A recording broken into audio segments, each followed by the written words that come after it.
बच्चों, good morning. आपको याद है ना कि लास्ट क्लास में हम लोगों ने भक्ति के पद एक्सरसाइज किया था, है ना। तो आज मैं क्या करूँगी कि उसी एक्सरसाइज को एक बार फिर से रिवीजन करके उसका ग्रामर आपको एक्सप्लेन कर देती हूँ, ठीक है।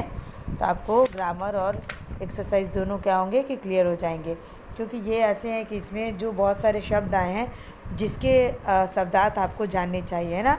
आपको शब्दार्थ पता चलेगा तभी आप क्या करोगे कि मीनिंग बता पाओगे, ठीक है। तो इसलिए लास्ट क्लास में टाइम ख़त्म हो गया था, मैंने सिर्फ एक्सरसाइज ही एक्सप्लेन किया था ना। इसलिए आज मैं क्या करूँगी कि आज मैं इसका ग्रामर और शब्दार्थ दोनों एक्सप्लेन कर दूँगी, ठीक है बेटा। चलो तभी मैं एक्सरसाइज तो मैंने लास्ट क्लास में करवा दिया, तो आज हम लोग ग्रामर से स्टार्ट, इसका पहले शब्दार्थ से स्टार्ट करते हैं, ठीक है। शब्दार्थ समझोगे तो आप क्या करोगे, एक्सरसाइज भी कर पाओगे, ठीक। तब देखो, एक काम करती हूँ मैं, एक बार एक्सरसाइज भी जल्दी जल्दी एक बार ये भी बोल देती हूँ, ठीक है। आपको लास्ट क्लास में मैंने भक्ति के पद बताया था। मैंने बताया था कि जैसे कविता होता है वैसे भक्ति के पद होते हैं, जिसमें क्या होता है कि हम लोग भगवान का गुणगान करते हैं, भगवान की महिमा के बारे में बताते हैं, ठीक है। इसमें भी दो तरह के होते हैं, एक सगुण और एक निर्गुण। सगुण जिसमें हमारे देवता का रूप है, जिसमें हम किसी देवता को मानकर आराधना करते हैं, और निर्गुण जिसमें हम किसी देवता के रूप को नहीं मानते हैं, लेकिन बस सच्चाई या फिर एक शक्ति है जो हमें चलाती है ऐसा मानकर चलते हैं, ठीक है। जिसमें मीराबाई और सूरदास दो ऐसे भक्त थे जो कि साकार सगुण शाखा के थे भक्त, और जबकि दो जैसे कि कबीर और नानक देव ऐसे भक्त थे जो कि निर्गुण या फिर निराकार भक्ति के भक्त थे, ठीक है। तो सबसे पहले हम लोगों ने मीराबाई के बारे में पढ़ा था। मीराबाई किसकी भक्ति थी, तो मीराबाई श्री कृष्ण की भक्ति, है ना। तो मीराबाई का क्या था, पायो जी मैंने तो राम रतन धन पायो, वस्तु अमोलक दी मेरे सदगुरु करी कृपा अपनायो, जन्म जन्म की पूंजी पाई जग में सबे खोवायो, खर्चे न फुटे कोई चोर न लुटे, दिन दिन भरत सवायो, सत की नाव खेवटिया सदगुरु भव सागर तरी आयो, मीरा के प्रभु गिरधर नागर हरक हरक जस पायो, ठीक है। तो प्रस्तुत पाठ में क्या है कि मीराबाई कहती है कि मुझे तो राम रतन धन मिल गया है ना, और ये धन कैसी है, ऐसी संपत्ति है जिसे पाने के लिए मैं अपना सर्वस्व न्यौछावर कर दूंगी। मुझे कोई परवाह नहीं अगर मुझे सर्वस्व न्यौछावर करके भी भगवान की भक्ति मिल जाती है। क्यों, क्योंकि जन्म जन्म की पूंजी पाई सब जग में सब खोवायो, है ना। कि मैंने ये ऐसी पूंजी है कि आप जग में चाहे जितना भी खर्च करो ये कभी घटती नहीं है। जैसे आपके पास पैसे हों, रुपए हों, तो अब क्या है, खर्च करोगे तो घट जाएगा, लेकिन क्या है, भक्ति ऐसी चीज़ है कि जितना आप खर्च करोगे और क्या होगा, बढ़ते जाएगा, है ना। घटेगा नहीं बल्कि बढ़ते जाएगा। सत की नाव खेवटिया सदगुरु भव सागर तरी आयो, मीरा के प्रभु गिरधर नागर हरक हरक जस पायो, ठीक है। क्योंकि इस नाव को मेरे सदगुरु और क्या बोलती हैं कि सत की नाव खेवटिया सदगुरु भव सागर तरी आयो। भव सागर किसको बोला गया है, इस संसार को। क्यों, क्योंकि इस संसार में बहुत ज़्यादा क्या है, दुख है, अप्स एंड डाउन्स हैं। तो ऐसा बोला गया कि संसार रूपी जो भवसागर है तो उसको मैं आराम से पार कर जाऊंगी, किसके सहारे, सच के सहारे, ठीक है।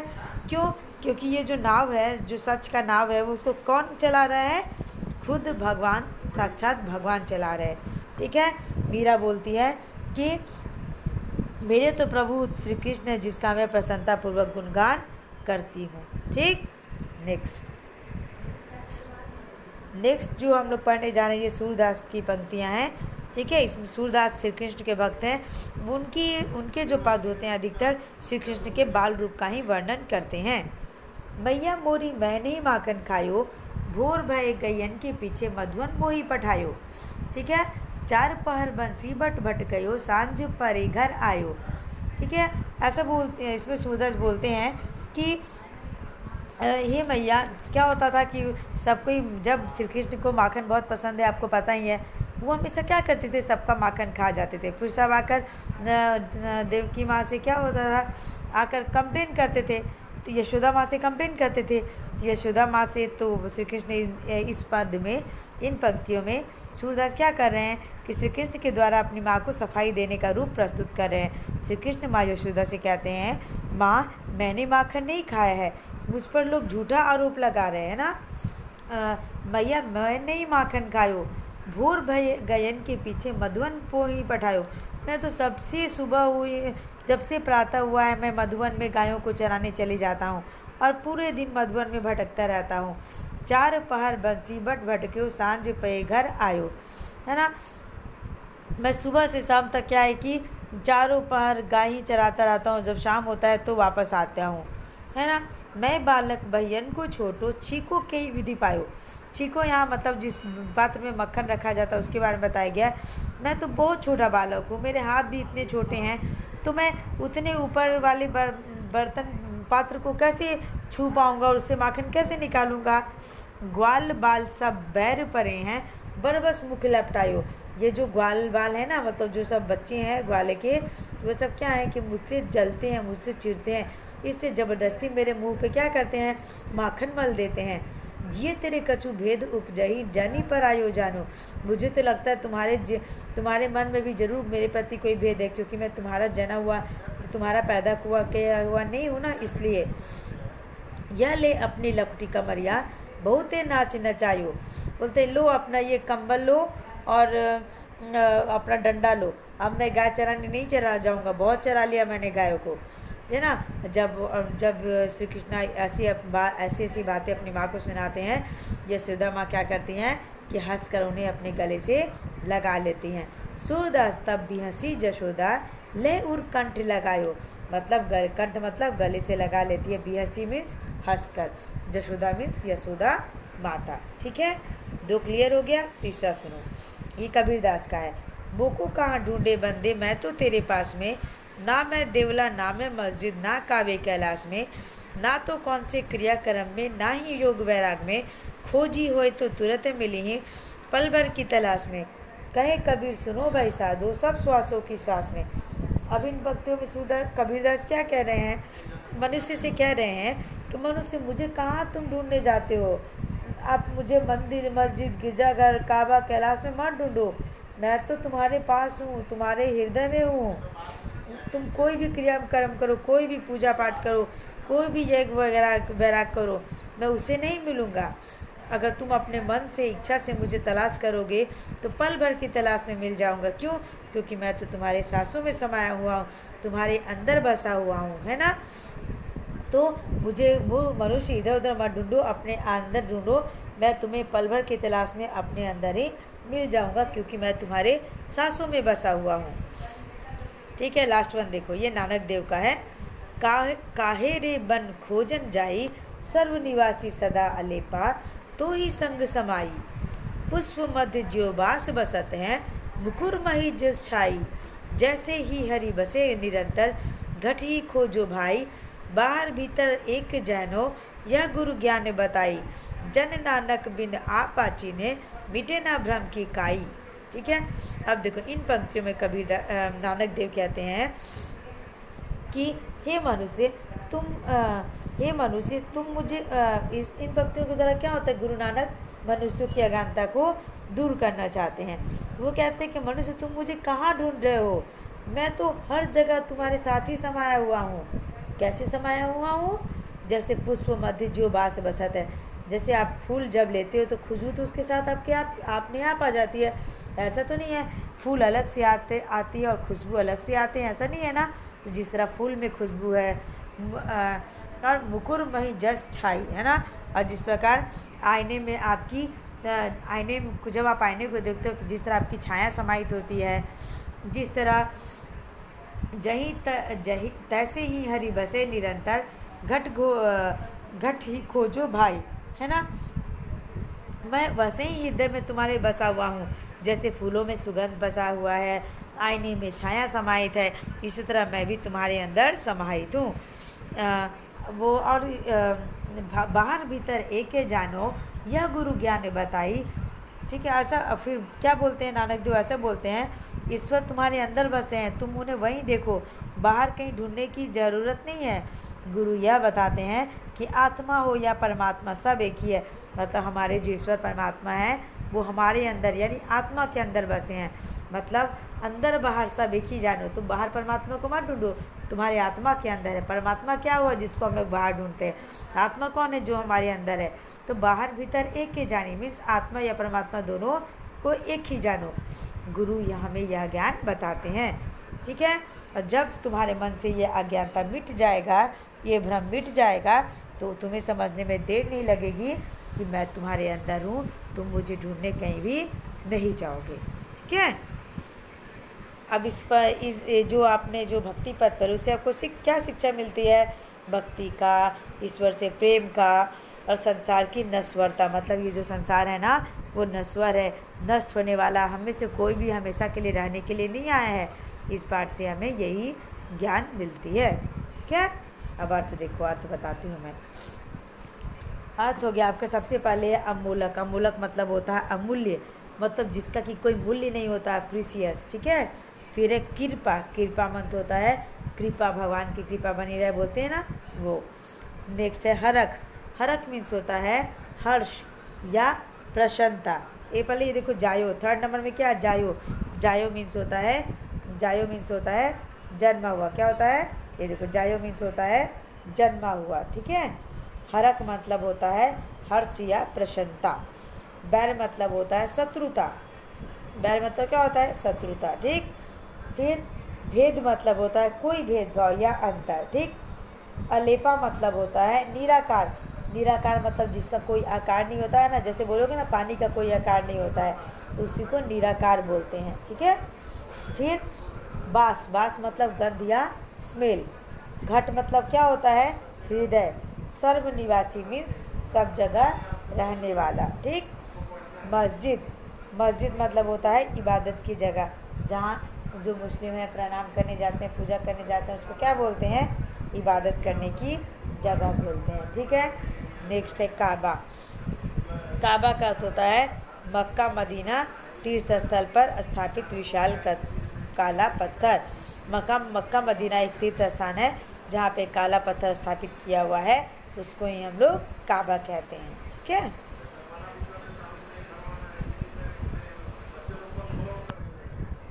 देखो जश मतलब होता है यश। ठीक है।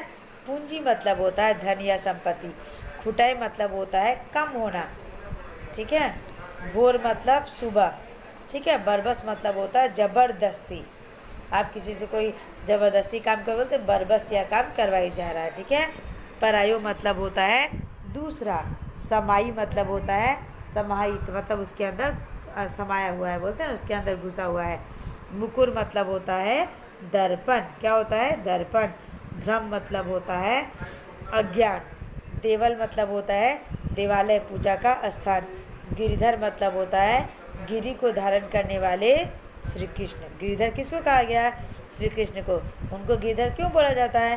क्योंकि वे पर्वत को धारण करने वाले हैं। अगर आपने कृष्ण की स्टोरी देखा होगा तो आपने देखा होगा कि वो पर्वत को धारण करते हैं। रतन मतलब होता है हीरा या बहुमूल्य पत्थर। बंदे मतलब होता है मनुष्य। खेवटिया मतलब होता है खेने वाला या नाविक। पठायो मतलब होता है भेजा। बैराग मतलब होता है वैराग्य। कैलाश मतलब होता है कैलाश पर्वत। तलाश मतलब होता है कि आप किसी को तलाश करते हो वो। छाई मतलब होता है प्रतिबिंब। क्या होता है? प्रतिबिंब। ठीक है। आपा चिन्ह मतलब स्वयं की पहचान। ठीक है। स्वयं की पहचान को क्या बोलते हैं? आपा चिन्ह। ठीक है। देवल मतलब हो गया देवालय। गिरिधर मतलब हो गया गिरि को धारण करने वाले कृष्ण। ठीक। अब नेक्स्ट देखो, अब यहाँ देखो आपका है कि नीचे दिए गए वाक्यों को पढ़िए और रेखांकित समरूपी भिन्नार्थक शब्दों के अर्थ लिखिए। आपको क्या करना है कि जो अंडरलाइन वर्ड्स है ना उसको आपको पढ़ना है और उसी के अनुसार भिन्नार्थक शब्द लिखना है। ठीक है। मतलब उसका और आपको कोई समानार्थी शब्द लिखना है। ठीक है। जैसे देखो यहाँ एक और लिखा हुआ था, और मतलब तरफ लिखा हुआ है ना। और का एक अर्थ क्या होगा? तरफ, बोलते हैं इस ओर आ जाओ, मीन्स इस तरफ आ जाओ। ठीक, नेक्स्ट है आपका नंद बाबा और यशोदा। और का मतलब तो यहाँ और ही होगा, है ना। फिर नेक्स्ट है आपको आंगन अनल। अनल मतलब हो गया आग, क्या होगा, आग। अनल मतलब क्या हो जाएगा आपका, आग। आपने पढ़ा भी होगा ना कि अनल का क्या होता है, एक आग होता है ना। देखो देखो चारों ओर मतलब हो गया आपका, एक तो तरफ हो गया, लेकिन दूसरा वाला क्या होगा, तथा होगा। जो मैंने लिखा नहीं है पीडीएफ में मैं सेंड कर दूंगी, ठीक है। आपको भिन्नार्थक शब्द लिखना, मतलब एक तो आप जो ओर है तो तरफ हो गया, लेकिन उसी ओर का और दूसरा मीनिंग जो होता है आपको वो लिखना है। तो मैंने लिखा नहीं है, मैं पीडीएफ में बता दूंगी। तो ओर का एक तो तरफ मीनिंग हो जाए, दूसरा होता है तथा, ठीक है। यहाँ महल के चारों ओर प्रकाश था, ठीक है, मतलब चारों तरफ, लेकिन एक ओर का मीनिंग क्या होता है, तथा होता है। ठीक, नंद और बाबा, तो एक तो इसका मीनिंग और हो, एक तो इसका मीनिंग और हो गया। ये तो दोनों देखो बेटा, एक देखो ये महल के चारों ओर मतलब तरफ हो गया, नंद और बाबा तो ये और हो गया, ठीक है। अभी देखो आंगन अनल की भांति जल रहा था, तो अनल मतलब क्या होगा, आग होता है ना। यहाँ मैंने आग लिखा। फिर आज ठंडी अनिल बह रही है, ये अनिल मतलब वायु होता है, ठीक है। तो ये वायु आप चाहो तो इसे लिख सकते हो ना, मैंने करेक्शन के साथ लाइन बाय लाइन लिख दिया है। देखो आंगन अनल की भांति जल रहा मतलब आग की भांति जल रहा है। आज ठंडी अनिल बह रही है, हवा या वायु का प्रवाची शब्द अनिल होता है ना, इसलिए ये वायु हो गया। माता के चीर फट गए मतलब कपड़े। यह महल चीर काल से है, एक चीर मतलब होता है प्राचीन काल, ठीक। कबीरदास जी दिन की सेवा करने के लिए कहते हैं, दिन का मतलब होता है गरीब, ठीक। दिन में अधिक नहीं सोना चाहिए, जिस दिन का मतलब मॉर्निंग हो गया, प्रातः से शाम के मध्य में मॉर्निंग हो गया, ठीक। फिर से देखो, ये आपको जो नीचे दिए गए वाक्यों को पढ़कर समरूपी और भिन्नार्थक शब्द लिखना है, मतलब मीनिंग वही होना चाहिए, लेकिन आपको उसका दूसरा पर्यायवाची शब्द लिखना है। देखो महल में चारों ओर प्रकाश था, ठीक। महल में चारों ओर प्रकाश था मतलब चारों तरफ प्रकाश था। नंद और मतलब यहाँ पे और मतलब एंड है ना। आंगन अनल की भांति मतलब आग की भांति। अनिल बह रही है मतलब वायु बह रही है। माता की चीर फट गया मतलब कपड़े फट गए। चीर काल से मतलब प्राचीन काल से, ठीक। कबीरदास जी दिन की सेवा करने के लिए कहते हैं, मतलब गरीब की सेवा करने के लिए कहते हैं। दिन में अधिक नहीं सोना चाहिए, मतलब प्रातः से शाम का मध्य को, मॉर्निंग को, ठीक। अब देखो, अब यहाँ पे आपको संधि लिखना है। तो आपको पता है, नहीं पढ़ा होगा तो बताती हूँ मैं। संधि का अगर आपको डेफिनेशन लिखना हो तो दो वर्णों के परस्पर मेल से जो परिवर्तन होता है उसे संधि कहते हैं। वर्ण आप समझते हो ना, स्वर वर्ण और व्यंजन वर्ण। इसी तरह दो वर्ण जो मिलते हैं तो उनमें जो परिवर्तन होता है उसको संधि कहते हैं। जैसे देखो, सु जोर आगत होता है स्वागत, तो ये जो स्वागत हो गया वो हो गया आपका संधि हो गया, ठीक है। अब देखो यहाँ पे पहला सप्त जो ऋषि होगा सप्तर्षि, ठीक है। तो सप्तर्षि मैंने टिक लगाया। महाजोर आत्मा महात्मा, ठीक। फिर गण जो ऋषि हो जाएगा गणेश। राजा जो ऋषि हो जाएगा राजर्षि, ठीक है। सत जोर जन हो जाता है सतजन। इति जोर आदि हो जाएगा इत्यादि, ठीक। इति जोर आदि क्या हो जाएगा, इत्यादि, ठीक। इति जोर आदि इत्यादि। नेक्स्ट देखो, फिर से देखो, सप्त जो ऋषि सप्तर्षि, महाजोर आत्मा महात्मा, गण जोर ईश गणेश, राजा जोर ऋषि राजर्षि, सत जोर जन सतजन, इति जोर आदि इत्यादि, ठीक। देखो इसी प्रकार संधि शब्दों को अलग अलग करके लिखें तो संधि विच्छेद होता है। यहाँ आपने क्या किया कि दो वर्णों के मेल से जो नया शब्द बना उसको संधि कहते हैं, ठीक। लेकिन जब आप क्या होता है कि संधि को जो अलग अलग लिखते हो तो उसको संधि विच्छेद कहते हैं, ठीक है। जैसे हिमालय में का क्या से होगा, हिम जोरालय हिमालय। तो सबसे पहले आपने सीखा कि मेल से जो परिवर्तन होता है संधि, लेकिन जब मेल हो जाने के बाद जो हम लोग अलग अलग करके लिखते हैं उसको संधि विच्छेद कहते हैं, ठीक। देखो देव जो ऋषि क्या हो जाएगा देवर्षि। महोत्सव, तो महोत्सव का क्या बनेगा? महाजोर उत्सव महोत्सव। महोदय का क्या होगा? महाजोर उदय महोदय। परिणाम का क्या होगा? परिजोर नाम परिणाम। पुनर्जन्म का क्या होगा? ये जो रेफ है ना वो विसर्ग में बदल जाएगा, पुनः जोर जन्म। सुरेश, ए का जो मात्रा है ना वो बदल जाएगा, वो हट जाएगा, सुर जोर इस सुरेश। ठीक है, जब आप तो और बड़े में पढ़ोगे ना तो मैं बताऊंगी कि यहाँ ए जो है वो अ में कैसे बदल गया। ठीक है, ये अभी आप उतना नहीं समझ पाओगे, इसलिए मैं उसको एक्सप्लेन नहीं कर रही हूँ। ठीक है, फिर से देखो, देवर्षि का क्या हो जाएगा? देव जो ऋषि देवर्षि। महोत्सव का क्या होगा? महाजोर उत्सव महोत्सव। महोदय का क्या होगा? महाजोर उदय महोदय। परिजोर नाम परिणाम। पुनः जोर जन्म पुनर्जन्म। सुर जोरी सुरेश। ठीक है, ये आपका इसमें इतना सारा ग्रामर था जो मैंने आपको बता दिया। ठीक, अब क्या होगा कि बाकी आपको मैं क्या करूँगी कि पीडीएफ में सेंड कर दूँगी जितने क्वेश्चन आंसर है। ठीक है, मुझे आपको इसका शब्दार्थ और ग्रामर फिर से बताना था। ठीक है, वो मैंने आपको बता दिया। ठीक है बेटा, चलो अभी हम लोग नेक्स्ट क्लास में मिलेंगे। Bye, take care.